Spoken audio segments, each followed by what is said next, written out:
We know that there's something very dangerous and frightening about what happens when a bunch of people who hate get together. But it's nothing in power and force compared to what's going to happen because a bunch of people who love are now getting together. If we're talking about breakout moments, she had several that made people sit up and take notice. It's like, wait a minute, who is this lady? Yep. She's pretty good. Check out this headline, a star is born.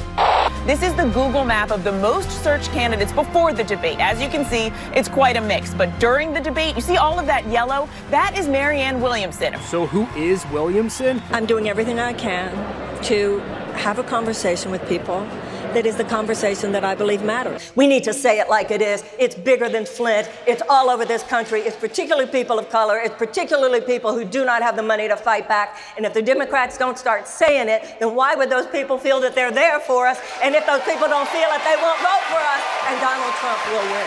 And all of a sudden, people went from Marianne Williamson, the joke, to, maybe she says a few things we like.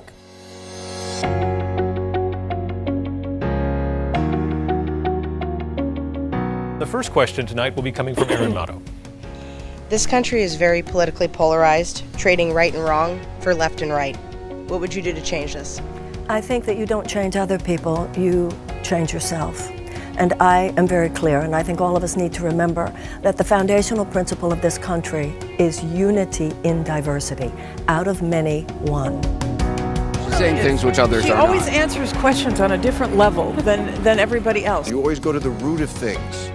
I love that. You know, everybody else is talking surface. This is so much bigger than how it affects you.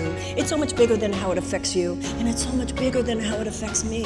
It's whether or not we as a generation stand up for this extraordinary possibility of a society in which the values of equality and the values of equal opportunity and the values of the real right of all people to pursue their happiness is something that is safe in the hands of this generation. I'm asking you to join with me. I'm asking you to join with me, not just to elect me president. Something bigger than that has got to happen than just electing anyone president. What does she mean for this party and this, divide and debate over where's the heart of the party? People are looking for different. They don't trust politicians. We need to do more than small random acts of kindness. We need huge strategized acts of doing the right thing. I think when people listen intently, I think when people listen to the facts, what it is that she is suggesting, I think that they will begin to get to know that this is a candidate that's worth voting for. We need to pay reparations. We need to wage peace. We need to purify the heart of a nation, just like we need to purify our own hearts. And then when we do that, when we're honest about the darkness we need to deal with, we will get to such incredible light, and we will have a new birth of freedom. As Abraham Lincoln said, there is nothing compared to what this country's going to do when we release the truth of who we are. Ladies and gentlemen, I hope you'll help me. Let's transform America and transform this world. Thank you very, very, very much. Nobody used their time better last night than she did. She didn't have a huge amount of it, but every time she spoke, she said something memorable. And you can't say that for many of those candidates. Marianne Williamson. Thank you. In 1776, our founders brought forth on this planet an extraordinary new possibility. It was the idea that people, no matter who they were, would simply have the possibility of thriving. We have not ever totally actualized this ideal, but at the times when we have done best, we have tried. And when forces have opposed them, generations of Americans have risen up and pushed back against those forces.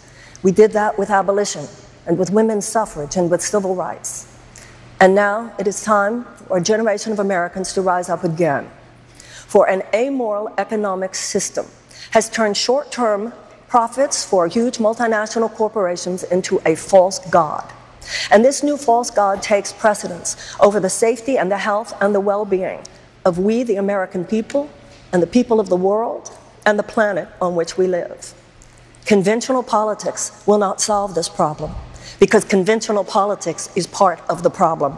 We, the American people, must rise up and do what we do best and create a new possibility. Say no to what we don't want and yes to what we know can be true.